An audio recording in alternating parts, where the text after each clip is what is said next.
Viewers welcome back on program. So viewers गलबात करन जा रहे हैं कि भारत विच किहो जही जमहूरीयत है। इस दा एक ताज़ा सबूत इंडियन पार्लीमेंट ਅਤੇ ਰਾਜ ਸਭਾ ਵਿੱਚ ਬੋਲੇ ਜਾਣ ਵਾਲੇ ਕੁਝ ਸ਼ਬਦਾਂ ਤੇ ਲਾਏ ਬਿਆਨ ਤੋਂ ਮਿਲਦਾ ਹੈ। ਸੋ ਇਸ ਬਾਰੇ ਆਪਾਂ ਗੱਲਬਾਤ ਕਰਨ ਜਾ ਰਹੇ ਹਾਂ ਔਰ ਨਾਲ ਹੀ ਰੂਹ ਦੀ ਖੁਰਾਕ ਗੁਰਬਾਣੀ ਦੇ ਵਿਚਾਰਾਂ ਦੀ ਸਾਂਝ ਤੁਹਾਡੇ ਨਾਲ ਪਾਈ ਜਾਏਗੀ। ਸੋ ਅਸੀਂ ਚਾਹਾਂਗੇ ਕਿ ਤੁਸੀਂ ਇਸੇ ਤਰ੍ਹਾਂ ਬਣੇ ਰਹਿਣਾ, ਦੇਖਣ ਸੁਣਨੇ ਐਂਡ ਲਿਖਣ ਲਈ ਤੁਹਾਡਾ ਸਭ ਦਾ ਬਹੁਤ ਬਹੁਤ ਧੰਨਵਾਦ ਜੀ। ਡਾਕਟਰ ਸਾਹਿਬ ਕੀ ਵਿਚਾਰਾਂ ਨੇ? देखो कल असी मोदी की एक स्टेटमेंट जी उन्हें बिहार के विच आके दी उन्होंने डिस्कस किया जिहदे च उन्हें कहा जी कि दुनिया के मुल्क और लोग अक्सर सानू कहते हैं कि तुसी लार्जेस्ट डेमोक्रेसी हो इस प्लैनेट ते, सब तो वड्डी जमहूरीयत, पर यह स्टेटमेंट ठीक नहीं है। असी सिर्फ लार्जेस्ट डेमोक्रेसी ही नहीं है, असी मदर ऑफ ऑल डेमोक्रेसीज है। ਇਹ ਜਿਹੜਾ ਵੈਸਟਰਨ ਵਰਲਡ ਨੇ ਵੀ ਡੈਮੋਕ੍ਰੇਸੀ ਦਾ ਕਾਂ ਸਾਡੇ ਤੋਂ ਲਿਆ, ਅਸੀਂ ਇਹਨਾਂ ਦੀ ਮਾਂ ਹੈ, ਸਾਡੇ ਹੀ ਜੰਮੀ ਸੀ ਇੱਥੇ, ਡੈਮੋਕ੍ਰੇਸੀ ਸਾਡੀ ਧੀ ਹੈ, ਇਹ ਬਾਕੀ ਸਾਰੇ ਉੱਥੋਂ ਹੀ ਲਿਆ ਔਰ ਅਸੀਂ ਉਸ ਨੂੰ ਨੁਕਤਾ ਵਾਈਜ਼ ਕਿ ਲੈਜਿਸਲੇਚਰ, ਐਗਜ਼ੈਕਟਿਵ, ਜੁਡੀਸ਼ਰੀ ਔਰ ਉੱਥੇ ਵਾਪਰ ਕੀ ਰਿਹਾ ਉਹਦਾ ਜ਼ਿਕਰ ਕੀਤਾ ਸੀ। ਬਿਲਕੁਲ ਹੁਣ ਰੋਜ਼ਾਨਾ ਕੁਛ ਨਾ ਕੁਛ ਸਾਡੀਆਂ ਨਜ਼ਰਾਂ ਸਾਹਮਣੇ ਐਸੇ ਆ ਜਾਂਦਾ, ਮੇਰਾ ਜੀ ਕਰਦਾ ਹੁੰਦਾ ਵੀ ਇਹ ਸਾਰੇ ਚੋਂ ਹਟ ਕੇ ਕੋਈ डिफरेंट गल करिए, कोई होर हिस्टरी का कोई होर रंगा रंग प्रोग्राम पेश करिए, पर ये हुण सामने आ जाते हैं रोज़, होर कोई पासा फिर बचता ही नहीं है कि भी ये हुण दाड़ दे थले आए ने, ये सुके बच के निकल किवें जाण। हुण अज प्रोमीनेंट खबर, हुण पार्लीमेंट किसी भी डेमोक्रेसी दी जिहड़ा जिन्हों खुद ही नेहरू ने भी और ये टैंपल ऑफ डेमोक्रेसी के जी ये मंदिर जमहूरीयत का हुंदा है। पार्लीमेंट ਦੇ ਵਿੱਚ ਖਲੋ ਕੇ, ਪਾਰਲੀਮੈਂਟ ਜਦੋਂ ਮੈਂ ਕਹਿੰਦਾ ਉਹਦਾ ਮਤਲਬ ਲੋਕ ਸਭਾ ਤੇ ਰਾਜ ਸਭਾ ਦੋਨੋਂ ਹੀ ਨੇ, ਹਾਊਸ ਆਫ ਰਿਪਰੈਜ਼ੈਂਟੇਟਿਵਸ ਵੀ ਔਰ ਅਪਰ ਹਾਊਸ ਵੀ। ਪਾਰਲੀਮੈਂਟ 'ਚ ਖਲੋ ਕੇ ਜਿਹੜਾ ਵੀ ਕੋਈ ਬਿਆਨ ਕਰਦਾ ਹੈ, ਜੋ ਵੀ ਬੋਲਦਾ ਹੈ, ਉਸ ਤੇ ਆਧਾਰਿਤ ਉਸ ਦੇ ਉੱਤੇ ਮੁਕੱਦਮਾ ਨਹੀਂ ਚੱਲ ਸਕਦਾ। ਜਿਹੜੀ ਫਰੀडम ਆਫ ਸਪੀਚ ਹੈ ਉਹ ਪਾਰਲੀਮੈਂਟ 'ਚ ਕੰਪਲੀਟ ਹੁੰਦੀ ਹੈ। ਹਾਂ ਇੰਨਾ ਜ਼ਰੂਰ ਹੁੰਦਾ ਹੈ ਕਿ ਇਹ ਸਪੀਕਰ ਦੇ ਕੋਲ ਪਾਰਲੀਮੈਂਟ 'ਚ ਤੇ ਰਾਜ ਸਭਾ ਦੇ ਵਿੱਚ ਰਾਜ ਸਭਾ ਦਾ ਜਿਹੜਾ ਸਪੀਕਰ ਉਹਨਾਂ ਕੋਲ ਇਹ ਹੱਕ ਹੁੰਦਾ ਹੈ ਕਿ ਜੇ ਕੋਈ ਲਫ਼ਜ਼ ਉਹਨੇ ਇਸਤੇਮਾਲ ਕੀਤਾ ਜਾਂ ਕੋਈ ਜੁਮਲਾ ਐਸਾ ਇਸਤੇਮਾਲ ਕੀਤਾ ਜਿਹੜਾ ਉਹਨਾਂ ਨੂੰ ਲੱਗਦਾ ਹੈ ਕਿ ਅਨਪਾਰਲੀਮੈਂਟਰੀ ਹੈ, ਕਿ ਵੀ ਇਹ ਅਸ਼ਲੀਲ ਹੈ ਜਾਂ ਕੋਈ ਭੜਕਾਊ ਹੈ ਜਾਂ ਕੋਈ ਹੋਰ ਹੈ, ਉਹ ਇਹ ਆਰਡਰ ਕਰ ਸਕਦਾ ਹੈ ਵੀ, ਕਿਉਂਕਿ ਜੋ ਪਾਰਲੀਮੈਂਟ ਦੀ ਕਾਰਵਾਈ ਹੁੰਦੀ ਹੈ ਜਾਂ ਰਾਜ ਸਭਾ ਦੀ ਉਹ ਰਿਕਾਰਡ ਬਣ ਰਿਹਾ ਹੁੰਦਾ, ਉਹਦੀ ਆਡੀਓ ਰਿਕਾਰਡਿੰਗ ਵੀ ਹੁੰਦੀ ਹੈ, ਉਹਦਾ ਸਕ੍ਰਿਪਟ ਵੀ, ਕਿ ਵੀ ਉਹਨੂੰ ਉਹ ਐਕਸਪੰਜ ਕਰ ਸਕਦੇ ਨੇ। ਸਪੀਕਰ ਕਹੇ ਜੀ ਨਹੀਂ ਨਹੀਂ ਇਹ ਜਿਹੜੀ ਗੱਲ ਹੈ, ਇਹ ਜੁਮਲਾ ਇਹਨੂੰ ਤੁਸੀਂ ਜਿਹੜੀ ਹੈ ਹਾਊਸ ਦੀ ਕਾਰਵਾਈ ਦਾ ਹਿੱਸਾ ਨਾ ਬਣਾਓ। ਹੁਣ ਇਹ ਠੀਕ ਹੈ ਵੀ ਪਾਰਲੀਮੈਂਟ ਦੇ ਵਿੱਚ ਖਲੋ ਕੇ ਗੱਲ ਕਹਿਣ ਦਾ ਹੱਕ ਹੈ। ਹੁਣ ਤੁਸੀਂ ਇਹ ਮਦਰ ਆਫ ਆਲ ਡੈਮੋਕ੍ਰੇਸੀਜ਼ ਦਾ ਹਾਲ ਦੇਖੋ। ਅੱਜ ਇੱਕ ਖਬਰ ਉਹਨਾਂ ਦੀ ਨਿਊਜ਼ ਏਜੰਸੀ ਦੇ ਹਵਾਲੇ ਨਾਲ ਹੀ ਮੋਟੀ ਲੱਗੀ ਹੋਈ ਹੈ, words like ਅਸ਼ੇਮਡ, abused, betrayed, corrupt to be unparliamentary in Lok Sabha, Rajya Sabha. Lok Sabha Secretariat has laid out a new booklet before monsoon session of Parliament.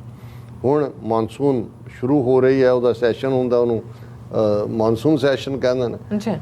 ਹੁਣ ਪਾਰਲੀਮੈਂਟ ਔਰ ਰਾਜ ਸਭਾ ਦੀ ਟੁਗੈਦਰ ਜਿਹੜੀ ਬੁਕਲੈਟ ਹੈ ਉਹਦੇ 'ਚ ਉਹਨਾਂ ਨੇ ਮੈਂਬਰਾਂ ਨੂੰ ਇਹ ਸਰਕੂਲੇਟ ਕੀਤਾ ਹੈ ਕਿ ਆਹ ਲਫ਼ਜ਼ ਜਿਹੜੇ ਨੇ ਅਨਪਾਰਲੀਮੈਂਟਰੀ ਨੇ। ਅਨਪਾਰਲੀਮੈਂਟਰੀ ਦਾ ਮਤਲਬ ਹੈ ਕਿ ਤੁਸੀਂ ਆਪਣੀਆਂ ਸਪੀਚਾਂ ਵਿੱਚ ਇਹ ਲਫ਼ਜ਼ ਇਸਤੇਮਾਲ ਨਹੀਂ ਕਰ ਸਕਦੇ, ਜੇ ਕਰੋਗੇ ਤਾਂ ਉਹਨੂੰ ਐਕਸਪੰਜ ਕਰ ਦਿੱਤਾ ਜਾਏਗਾ। ਔਰ ਮੈਂ ਇਹ ਤਾਂ ਹੈਡਲਾਈਨ ਤਾਂ 4 ਕੀ ਲਫ਼ਜ਼ ਸੀ, ਪਰ ਮੈਂ ਜਦੋਂ ਉਹਦੀ ਡੀਟੇਲ ਦੇਖੀ ਮੈਂ ਕਿਹਾ ਫਿਰ ਤਾਂ ਉੱਥੇ ਰਘੁਬਰ ਰਾਘਵ ਰਾਜਾ ਰਾਮ ਪਤਿਤ ਪਾਵਨ ਸੀਤਾ ਰਾਮ, ਰਾਮ ਤੋਂ ਨਹੀਂ ਗਾ ਸਕਦੇ ਨੇ, ਹੋਰ ਤਾਂ ਕੋਈ ਬਚਿਆ ਹੀ ਨਹੀਂ ਲਫ਼ਜ਼। ਤੁਸੀਂ ਜਦੋਂ ਲੈਕਚਰ ਕਰਦੇ ਹੋ ਝੂਠੇ ਨੂੰ ਤੁਸੀਂ ਕਹਿੰਦੇ ਹੋ ਭਾਈ ਤੂੰ ਝੂਠਾ ਹੈ, ਜਿਹੜਾ ਕੋਈ ਚਮਚਾਗਿਰੀ ਹੈ, ਕੋਈ ਤੁਸੀਂ ਬੇਈਮਾਨ ਬੇਸ਼ਰਮ ਨੌਟੰਕੀ ਕਰ ਰਿਹਾ ਹੈ, ਇਹ ਮਗਰਮੱਛ ਦੇ ਅਥਰੂ ਕੇਰ ਰਿਹਾ। ਲੇਕਿਨ ਮੈਂ ਤੁਹਾਨੂੰ ਜੇ ਹੁਣ ਇਹ ਲਿਸਟ ਦੱਸਾਂਗਾ ਇਹ ਕਿ ਜਿਹੜੇ ਲਫ਼ਜ਼ ਮੈਂ ਕਹੇ ਨੇ ਔਰ ਹੋਰ ਕਿੰਨੇ ਉਹ ਉਹਨਾਂ ਦੇ ਬੈਨ ਲਾ ਦਿੱਤਾ ਕਿ ਉਹ ਅਨਪਾਰਲੀਮੈਂਟਰੀ ਨੇ। ਉਹਨਾਂ ਦੇ ਵਿੱਚ ਜੁਮਲਾ ਜੀਵੀ। ਹੁਣ ਜਦੋਂ ਮੋਦੀ ਨੇ ਕਿਹਾ ਸੀ ਵੀ 15-15 ਲੱਖ ਹਰ ਇੱਕ ਦੇ ਅਕਾਊਂਟ 'ਚ ਆਏਗਾ, ਉਹਨੂੰ ਜਦੋਂ ਘੇਰਿਆ ਬਾਅਦ 'ਚ ਤੇ ਅਮਿਤ ਸ਼ਾਹ ਨੇ ਕਿਹਾ ਅਰੇ ਉਹ ਤਾਂ ਇੱਕ ਜੁਮਲਾ ਥਾ। ਔਰ ਪਾਰਲੀਮੈਂਟ 'ਚ ਖਲੋ ਕੇ ਫਿਰ ਉਹਨਾਂ ਨੇ ਕਿਹਾ ਕਿ ਜੀ ਇਹ ਮੋਦੀ ਸਾਹਿਬ ਜੁਮਲਾ ਜੀਵੀ ਹੈ। ਹੁਣ ਉਹਨਾਂ ਨੇ ਉਸ ਲਫ਼ਜ਼ ਦੀ ਪਾਬੰਦੀ ਲਾ ਦਿੱਤੀ। ਉਹਨਾਂ ਨੇ ਕਿਹਾ ਇਹ ਜੁਮਲਾ, ਜਿਵੇਂ ਬੁੱਧੀਜੀਵੀ ਕਿਹਾ ਨਾ ਜੁਮਲਾ ਜੀਵੀ, ਕਿ ਇਹ ਜੁਮਲਾ ਜੀਵੀ। ਜੁਮਲਾ ਜੀਵੀ ਹੁਣ ਤੁਸੀਂ ਕਹੋਗੇ ਬਾਲ ਬੁੱਧੀ, ਹੁਣ ਬਾਲ ਬੁੱਧੀ ਜਦੋਂ ਅਸੀਂ ਕਹਿਣਾ ਹੋਏ ਵੀ ਪੂਰੀ ਜਿਹਦੀ ਅਕਲ ਨਹੀਂ ਡਿਵੈਲਪ ਹੋਈ ਵੀ ਬਿਲਕੁਲ ਉਹ ਵੀ ਉੱਤੇ ਵੀ ਪਾਬੰਦੀ ਹੈ। ਕੋਵਿਡ ਸਪਰੈਡਰ ਇਹ ਵੀ ਨਹੀਂ ਤੁਸੀਂ ਕਹਿ ਸਕਦੇ ਕਿਸੇ ਨੂੰ। And commonly used word like ashamed ਇਹ ਵੀ ਨਹੀਂ ਤੁਸੀਂ ਕਹਿ ਸਕਦੇ ਵੀ ਸ਼ਰਮ ਆਉਣੀ ਚਾਹੀਦਾ ਨਾ, ਅਨਪਾਰਲੀਮੈਂਟਰੀ। ਐਬਿਊਜ਼ਡ ਕਿ ਵੀ ਤੁਸੀਂ ਸਾਨੂੰ ਗਾਲਾਂ ਕਿਉਂ ਇਹ ਵੀ ਤੁਸੀਂ ਨਹੀਂ ਕਿਹਾ। ਬਿਟਰੇਡ ਕਿ ਵੀ ਤੁਸੀਂ ਲੋਕਾਂ ਨੂੰ ਦੇ ਨਾਲ ਜਿਹੜੇ ਵਾਅਦੇ ਕੀਤੇ ਸੀ ਉਹ ਤੁਸੀਂ ਧੋਖਾ ਕੀਤਾ, ਬਿਟਰੇ ਉਹ ਵੀ ਤੁਸੀਂ ਇਸਤੇਮਾਲ ਨਹੀਂ। ਕਰਪਟ ਇੱਥੇ ਵੀ ਪਾਬੰਦੀ ਹੈ, ਤੁਸੀਂ ਇਹ ਨਹੀਂ ਕਹਿ ਸਕਦੇ ਵੀ ਭ੍ਰਸ਼ਟ ਹੈ। ਡਰਾਮਾ ਤੁਸੀਂ ਡਰਾਮਾ ਬੋਲਿਆ ਨਹੀਂ ਤਾਂ ਤੁਹਾਡਾ ਡਰਾਮਾ ਬਾਹਰ ਕੱਢਿਆ ਨਹੀਂ। ਹਿਪੋਕਰੇਸੀ ਜਿਹਨੂੰ ਅਸੀਂ ਦੰਭ ਕਹਿੰਦੇ ਆ, ਕਹਿਣਾ ਹੋਰ ਕਰਨਾ ਹੋਰ। ਇਨਕੰਪੀਟੈਂਟ ਤੁਸੀਂ ਇਹ ਵੀ ਨਹੀਂ ਕਹਿ ਸਕਦੇ ਕਿ ਸਰਕਾਰ ਜਿਹੜੀ ਹੈ ਉਹ ਇਨਕੰਪੀਟੈਂਟ ਹੈ, ਇਹ ਵੀ ਅਨਪਾਰਲੀਮੈਂਟਰੀ ਹੈ। ਇਹ ਵੀ ਜਿਹੜੇ ਨੇ ਇਹ ਬੈਨ ਆ ਗਿਆ। ਹੁਣ ਹੋਰ ਲਫ਼ਜ਼ ਮੈਨੂੰ ਦਿਲਚਸਪ ਲੱਗ ਰਿਹਾ ਵੀ ਵਰਡ ਐਨਾਰਕਿਸਟ। ਹੁਣ ਐਨਾਰਕੀ ਹੁੰਦਾ ਜਿਹੜੇ ਲੁੱਟਮਾਰ ਦੂਜੇ ਤੀਜੇ ਅਗਜ਼ਨੀ, ਤੁਸੀਂ ਇਹ ਵੀ ਨਹੀਂ ਕਹਿ ਸਕਦੇ। ਸ਼ਕੁਨੀ, ਹੁਣ ਸ਼ਕੁਨੀ ਮਹਾਭਾਰਤ ਦਾ ਇੱਕ ਕਰੈਕਟਰ ਹੈ ਜਿਹੜਾ ਖੁਦ ਹੀ ਦੂਸਰਿਆਂ ਲਈ ਇਸਤੇਮਾਲ ਕਰਦੇ ਰਹੇ ਨੇ, ਜਿਹੜਾ ਉਹ ਇਹਨਾਂ ਦਾ ਮਾਮਾ ਹੈ ਪਤਾ ਨਹੀਂ ਕਿਹਦਾ, ਤੇ ਉਹ ਸਾਰੀ ਸ਼ਰਾਰਤ ਕਰ ਰਿਹਾ। ਹੁਣ ਜੇ ਤੁਸੀਂ ਇਹਨਾਂ ਨੂੰ RSS ਵਾਲਿਆਂ ਨੂੰ ਕਹੋ ਵੀ ਇਹ ਸਾਰੇ ਸ਼ਕਨੀ ਦੇ ਭਣੇਵੇਂ ਨੇ, ਜਿਵੇਂ ਉਹਨਾਂ ਦਾ ਮਾਮਾ ਸੀ ਪਤਾ ਨਹੀਂ ਪਾਂਡਵਾਂ ਦਾ ਸੀ ਜਾਂ ਕੌਰਵਾਂ ਦਾ ਸੀ ਸ਼ਾਇਦ। ਡਿਕਟੇਟੋਰੀਅਲ ਵੀ ਨਹੀਂ ਕਹਿ ਸਕਦੇ। ਹੁਣ ਜੇ ਕਹੇ ਜੀ ਕਿ ਮੋਦੀ ਦਾ ਡਿਕਟੇਟਰਾਂ ਵਾਲਾ, ਇਹ ਵੀ ਲਫ਼ਜ਼ ਦੇ ਉੱਤੇ ਪਾਬੰਦੀ ਹੈ। ਤਾਨਾਸ਼ਾਹ ਵੀ ਨਹੀਂ ਕਹਿ ਸਕਦੇ, ਉਹਨਾਂ ਕਿਹਾ ਜੀ ਡਿਕਟੇਟਰ ਤੇ ਪਾਬੰਦੀ ਕਿਤੇ ਹਿੰਦੀ ਦਾ ਤਾਨਾਸ਼ਾਹ ਨਾ ਕਹਿ ਦੇਣ, ਉੱਤੇ ਵੀ ਪਾਬੰਦੀ ਹੈ। ਤਾਨਾਸ਼ਾਹੀ ਤੇ ਵੀ। ਜੈ ਚੰਦ, ਹੁਣ ਖੁਦ ਇਹਨਾਂ ਦੇ ਸਾਰੇ ਸੀਰੀਅਲ ਉਹ ਜਦੋਂ ਪ੍ਰਿਥਵੀ ਰਾਜ ਚੌਹਾਨ ਦੀ ਕਹਾਣੀ ਸੁਣਾਉਣਗੇ ਜੈ ਚੰਦ ਦੀ, ਉੱਥੇ ਤੁਸੀਂ ਪਾਰਲੀਮੈਂਟ ਜੈ ਚੰਦ ਨਹੀਂ ਕਹਿਣਾ, ਨਹੀਂ ਤਾਂ ਗਦਾਰੀਆਂ ਇਹਨਾਂ ਦੀਆਂ ਸਾਹਮਣੇ ਆ ਜਾਣਗੀਆਂ। ਵਿਨਾਸ਼ ਪੁਰਸ਼, ਹੁਣ ਇਹ ਮੋਦੀ ਨੂੰ ਉੱਥੇ ਪਾਰਲੀਮੈਂਟ 'ਚ ਕਹਿੰਦੇ ਨੇ ਵੀ ਤੂੰ ਤਾਂ ਵਿਕਾਸ ਪੁਰਸ਼ ਬਣ ਕੇ ਵੋਟਾਂ ਲਈਆਂ, ਤੂੰ ਤਾਂ ਵਿਨਾਸ਼ ਪੁਰਸ਼ ਹੈ, ਤੂੰ ਤਬਾਹੀ ਕਰ ਰਿਹਾ। ਉਹ ਕਹਿੰਦਾ ਨਾ ਇਹ ਵੀ ਹੁਣ ਅਨਪਾਰਲੀਮੈਂਟਰੀ, ਇਹ ਵੀ ਕੱਢ ਦੇਣਾ। ਖਾਲਿਸਤਾਨੀ, ਵਾਹ ਜੀ ਵਾਹ, ਇਹ ਵੀ ਬਾਹਰ ਕੱਢ ਦੇਣ। ਹੁਣ ਕਿਉਂਕਿ ਸਿਮਰਜੀਤ ਸਿੰਘ ਮਾਨ ਪਾਰਲੀਮੈਂਟ ਜਾ ਰਹੇ ਨੇ, ਉਹ ਕਿਹਾ ਵੀ ਇਹ ਵੀ ਬਾਹਰ ਕੱਢੋ, ਇਹ ਵੀ ਬਾਹਰ ਕੱਢੋ। ਉਹ ਜੇ ਮਾਨ ਸਾਹਿਬ ਉੱਥੇ ਖਲੋ ਕੇ ਕਹਿਣ ਮੈਂ ਖਾਲਿਸਤਾਨੀ ਹਾਂ, ਉਹ ਕਹਿੰਦਾ ਪਾਰਲੀਮੈਂਟ ਐਕਸਪੰਜ। ਖੂਨ ਸੇ ਖੇਤੀ, ਹੁਣ ਕਿਸਾਨ ਲਹਿਰ ਤੇ ਚੱਲਦੇ ਆ ਇਹ ਇਸਤੇਮਾਲ ਸੀ ਕਿ ਬਈ ਇਹ ਖੂਨ ਪਸੀਨਾ, ਇਹ ਵੀ ਤੁਸੀਂ ਖੂਨ ਸੇ ਖੇਤੀ ਵੀ ਨਹੀਂ ਕਹਿ ਸਕਦੇ। ਇਹ ਜਿਹੜੇ ਨੇ ਇਹ ਐਕਸਪੰਜ ਹੋਣਗੇ। ਫਿਰ ਫਰਦਰ ਹੋਰ ਦੋਹਰਾ ਚਰਿੱਤਰ, ਹੁਣ ਦੋਹਰਾ ਚਰਿੱਤਰ ਵੀ ਨਹੀਂ ਕਹਿ ਸਕਦੇ ਤੁਸੀਂ। ਨਿਕੰਮਾ ਵੀ ਨਹੀਂ ਕਹਿ ਸਕਦੇ, ਇਹ ਹੁਣ ਹਿੰਦੀ ਦੇ ਲਫ਼ਜ਼। ਨੌਟੰਕੀ ਵੀ ਨਹੀਂ ਕਹਿ ਸਕਦੇ। ਢਿੰਡੋਰਾ ਪਿੱਟਣਾ ਵੀ ਨਹੀਂ ਕਹਿ ਸਕਦੇ। ਬਹਿਰੀ ਸਰਕਾਰ, ਉਹ ਕਹਿੰਦਾ ਇਹ ਗੂੰਗੀ ਤਾਂ ਹੈ ਨਹੀਂ, ਬੋਲਦੇ ਹੀ ਨਹੀਂ, ਕਰਦੇ ਹੋਰ ਉਹ ਬਹਿਰੀ ਨੇ, ਉਹ ਸੁਣਦੇ ਨਹੀਂ। ਇਹ ਤੇ ਵੀ ਪਾਬੰਦੀ ਹੈ। ਔਰ ਅੱਗੇ ਇਹਨਾਂ ਦੀ ਲੰਬੀ ਅੰਗਰੇਜ਼ੀ ਲਫ਼ਜ਼ਾਂ ਦੀ ਜਿਹੜੀ ਲਿਸਟ ਹੈ ਉਹਦੇ 'ਚ disgrace, donkey, drama, eyewash, fudge, hooliganism, hypocrisy, incompetent, lie, untrue would be prohibited for use in parliament henceforth। ਔਰ ਹਿੰਦੀ ਵਰਡਸ ਵੀ ਜਿਨ੍ਹਾਂ ਦੇ ਉੱਤੇ ਪਾਬੰਦੀ ਹੈ, ਐਨਾਰਕਿਸਟ, ਗਦਾਰ, ਗਿਰਗਿਟ, ਤੁਸੀਂ ਇਹ ਵੀ ਨਹੀਂ ਕਹਿ ਸਕਦੇ ਗਿਰਗਿਟ ਦੀ ਤਰ੍ਹਾਂ ਰੰਗ ਬਦਲਦੇ ਨੇ। ਗੂੰਜ਼, ਘੜਿਆਲੀ ਆਂਸੂ, ਘੜਿਆਲ ਕ੍ਰੋਕੋਡਾਈਲ ਨੂੰ ਕਹਿੰਦੇ ਨੇ, ਮਗਰਮੱਛ ਦੇ ਅਥਰੂ, ਉਹ ਘੜਿਆਲ ਦੇ ਅਥਰੂ ਵੀ ਨਹੀਂ ਹੋ ਸਕਦੇ। ਔਰ ਅਹੰਕਾਰ, ਕਰਪਟ, ਕਾਲਾ ਦਿਨ ਵੀ ਨਹੀਂ ਕਹਿ ਸਕਦੇ, ਤੁਸੀਂ ਕਹਿਣਾ ਬਸ ਚਿੱਟਾ ਹੀ ਦਿਨ ਹੈ ਅੱਜ। ਕਾਲਾ ਬਾਜ਼ਾਰੀ, ਖਰੀਦੋ ਫਰੋਖਤ, ਉਹ ਕਹੋ ਜੀ ਤੁਹਾਡੇ ਤੁਸੀਂ ਉੱਥੇ ਮਹਾਰਾਸ਼ਟਰ 'ਚ ਖਰੀਦੋ ਫਰੋਖਤ ਕੀਤੀ, ਉਹ ਕਹਿਣਾ ਅਨਪਾਰਲੀਮੈਂਟਰੀ, ਐਕਸਪੰਜ। ਔਰ ਅੱਗੇ ਵਰਡਸ ਉਹ ਬਸ ਉੱਥੇ ਤੁਸੀਂ ਰਘੁਬਰ ਰਾਗ ਰਾਜਾ ਰਾਮ ਪਤਤ ਪਾਵਨ ਸੀਤਾ ਰਾਮ। ਬਿਸਾਈਡਸ ਵਰਡਸ ਲਾਈਕ ਦੰਗਾ, ਦਲਾਲ, ਦਾਦਾਗਿਰੀ, ਵਿਚਾਰਾ, ਬੌਬ ਕੱਟ, ਲੋਲੀਪੌਪ, ਵਿਸ਼ਵ ਘਾਟ, ਸੰਵੇਦਨਹੀਨ, ਫੁਲਿਸ਼, ਪਿੱਠੂ, ਬਹਿਰੀ ਸਰਕਾਰ would be considered as unparliamentary and would not be included as part of the record। ਇਹ ਹੈ Bharat democracy the mother of all ਡੈਮੋਕ੍ਰੇਸੀਜ਼। ਔਰ ਹੁਣ ਅਸੀਂ ਇਸ ਫਨੀ ਸੈਗਮੈਂਟ ਤੋਂ ਨਿਕਲ ਕੇ ਰੂਹਾਨੀ ਸੈਗਮੈਂਟ 'ਚ ਆਉਂਦੇ ਔਰ ਪੰਜਵੇਂ ਪਾਤਸ਼ਾਹ ਦਾ ਸ਼ਬਦ ਸ੍ਰੀ ਰਾਗ ਦੇ ਵਿੱਚ। ਉਦਮ ਕਰ ਹਰ ਜਾਪਣਾ, ਵੱਡ ਭਾਗੀ ਧਨ ਖਾਟ, ਸੰਤ ਸੰਗ ਹਰ ਸਿਮਰਨਾ, ਮਲ ਜਨਮ ਜਨਮ ਕੀ ਕਾਟ, ਮਨ ਮੇਰੇ ਰਾਮ ਨਾਮ ਜਪ ਜਾਪ, ਮਨ ਇੱਛੇ ਫਲ ਪੁੰਚ ਤੂੰ, ਸਭ ਚੂਕੇ ਸੋਗ ਸੰਤਾਪ। ਰਹਾਓ ਦੀ ਤੁਕ ਵਿਚਾਰ ਦਾ ਕੇਂਦਰ ਹੁੰਦਾ ਹੈ ਸ਼ਬਦ ਦੇ। ਮਨ ਮੇਰੇ ਰਾਮ ਨਾਮ ਜਪ ਜਾਪ, ਹੇ ਮੇਰੇ ਮਨ, ਇਸ ਗੱਲ ਦਾ ਧਿਆਨ ਰਹੇ ਕਿ ਜਦੋਂ ਗੁਰਬਾਣੀ ਦੇ ਵਿੱਚ ਰਾਮ ਲਫ਼ਜ਼ ਆਉਂਦਾ ਹੈ ਤੇ ਇਹ ਦਸ਼ਰਥ ਦਾ ਬੇਟਾ ਰਾਮ ਨਹੀਂ ਹੈ ਜਿਸ ਰਾਮ ਦੇ ਨਾਂ ਦੇ ਉੱਤੇ ਇਹਨਾਂ ਨੇ ਰਾਮ ਜਨਮ ਭੂਮੀ ਔਰ ਉਹ ਸਾਰੀ ਹਿੰਸਾ ਕੀਤੀ। ਇਹ ਪੰਜਾਬੀ ਦਾ ਲਫ਼ਜ਼ ਜਾਂ ਉਸ ਜਿਹੜੀ ਲੋਕ ਬੋਲੀਆਂ ਦੇ ਵਿੱਚ ਜਿਹੜੀ ਚੀਜ਼ ਰਮਿਆ ਹੁੰਦਾ, ਰਮਿਆ ਹਰ ਚੀਜ਼ 'ਚ ਜਿਹਨੂੰ ਹਰ ਜਿਹੜੀ ਕਿ ਐਟਮੋਸਫੀਅਰ ਦੇ ਵਿੱਚ ਰਚ ਮਿਚ ਜਾਏ ਉਹਨੂੰ ਰਮਿਆ ਹੋਇਆ ਕਹਿੰਦੇ ਨੇ। ਓਮਨੀ ਪ੍ਰੈਜ਼ੈਂਟ ਅੰਗਰੇਜ਼ੀ ਦਾ ਲਫ਼ਜ਼ ਇਹਦੇ ਲਈ ਹੈ ਕਿ ਉਹ ਰੱਬ ਜਿਹੜਾ ਜ਼ਰਰੇ ਜ਼ਰਰੇ 'ਚ ਹੈ, ਸਾਰੀ ਆਪਣੀ ਕਾਇਨਾਤ ਦੇ ਵਿੱਚ ਰਮਿਆ ਹੋਇਆ ਹੈ। ਰਮੇ ਹੋਏ ਲਈ ਲਫ਼ਜ਼ ਰਾਮ ਹੈ।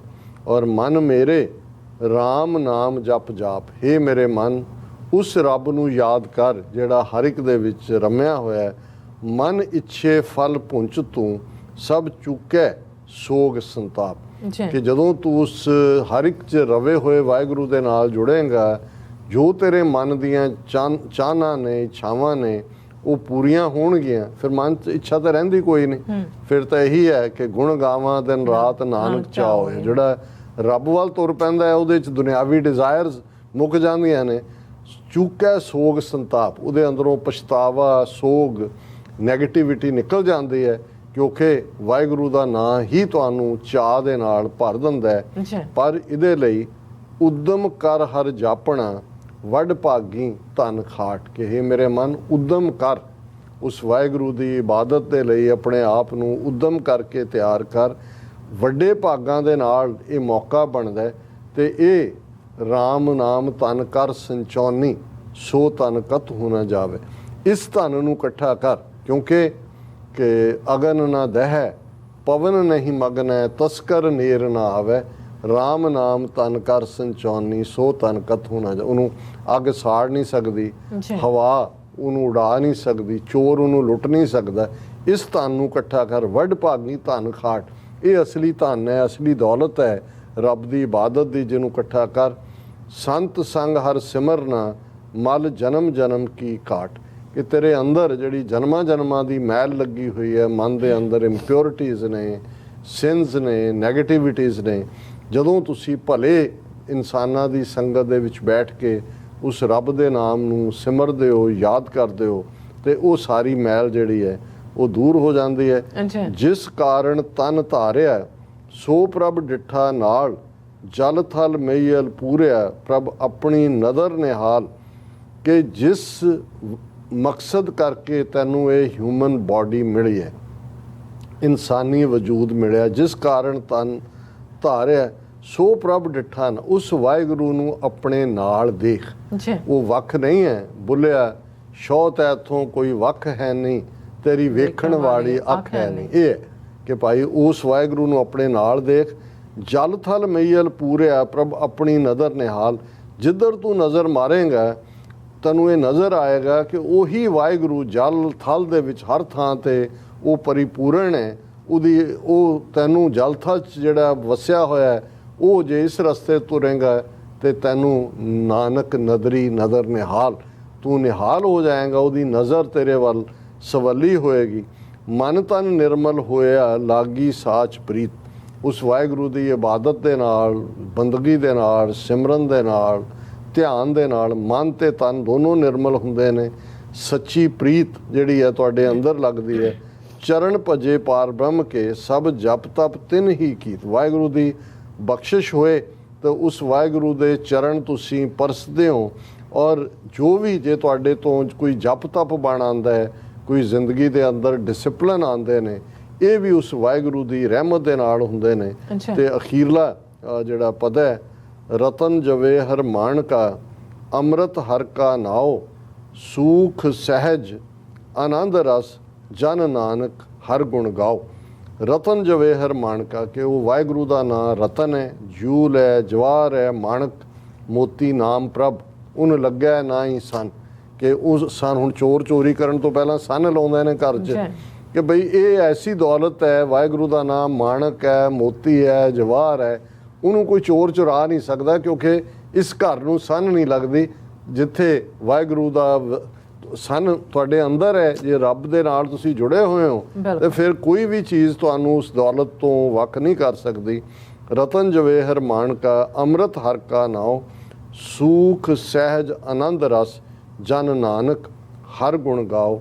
ਪੰਜਵੇਂ ਨਾਨਕ ਗੁਰੂ ਅਰਜਨ ਪਾਤਸ਼ਾਹ ਫਰਮਾਉਂਦੇ ਨੇ ਕਿ ਭਾਈ ਇਹ ਜਦੋਂ ਵਾਹਿਗੁਰੂ ਆ ਕੇ ਅੰਦਰ ਵਸ ਜਾਂਦਾ ਹੈ ਤੇ ਅੰਦਰ ਫਿਰ ਸੁੱਖ ਹੁੰਦਾ ਹੈ, ਸਹਿਜ ਦੀ ਅਵਸਥਾ ਹੁੰਦੀ ਹੈ, ਆਨੰਦ ਹੁੰਦਾ ਹੈ, ਅੰਦਰ ਰਸ ਨਾਲ ਭਰ ਜਾਂਦਾ ਹੈ ਤੇ ਉਸੇ ਹੀ ਸਹਿਜ ਆਨੰਦ ਰਸ ਦੇਣ ਵਾਲੇ ਵਾਹਿਗੁਰੂ ਨੂੰ ਨਾਨਕ ਹਰ ਗੁਣ ਗਾਓ। ਮੈਂ ਉਸੇ ਹੀ ਵਾਹਿਗੁਰੂ ਦੇ ਗੁਣ ਗਾਇਨ ਕਰਦਾ। ਇਹ ਅੱਜ ਦਾ ਜੀ ਡਾਕਟਰ ਸਾਹਿਬ ਤੁਹਾਡਾ ਬਹੁਤ ਬਹੁਤ ਸ਼ੁਕਰੀਆ। ਤੁਸੀਂ ਅਧਿਆਇ ਮਿਸ਼ੂ ਤੇ ਅੱਜ ਦਾ ਵਿਚਾਰ ਸਾਡੇ ਦਰਸ਼ਕਾਂ ਨਾਲ ਸਾਂਝਾ ਕੀਤਾ। ਇਸ ਵਕਤ ਆਪਣੇ ਵਿਊਅਰਸ ਕੋਲ ਨੇ ਇਜਾਜ਼ਤ। ਵਿਊਅਰਸ ਸਾਡੇ ਪ੍ਰੋਗਰਾਮ ਦਾ ਸਮਾਂ ਇੱਥੇ ਸਮਾਪਤ ਹੁੰਦਾ ਹੈ। ਤੁਸੀਂ ਆਪਣੀ ਰਾਏ ਤੇ ਸੁਝਾਅ ਸਾਨੂੰ ਭੇਜਣਾ ਭੁੱਲਣਾ ਸਾਡੇ ਇਸ ਪਤੇ ਤੇ sos@tv84.tv ਤੇ ਅਸੀਂ ਆਪਣਾ ਪ੍ਰੋਗਰਾਮ ਲੈ ਕੇ ਫਿਰ ਦੁਬਾਰਾ ਤੁਹਾਡੇ ਰੂਬਰੂ ਹੋਵਾਂਗੇ। ਤਦ ਤੱਕ ਲਈ ਮੈਨੂੰ ਤੇ ਆਪਣਾ ਸੁਣਾ ਗਿਆ ਦੋ ਦੇਖਦੇ ਰਹੋ TV84। ਬੁਲਾ ਦਿਓ ਫਤਿਹ। ਵਾਹਿਗੁਰੂ ਜੀ ਕਾ ਖਾਲਸਾ, ਵਾਹਿਗੁਰੂ ਜੀ ਕੀ ਫਤਿਹ। ਰੱਬ ਰਾਖਾ।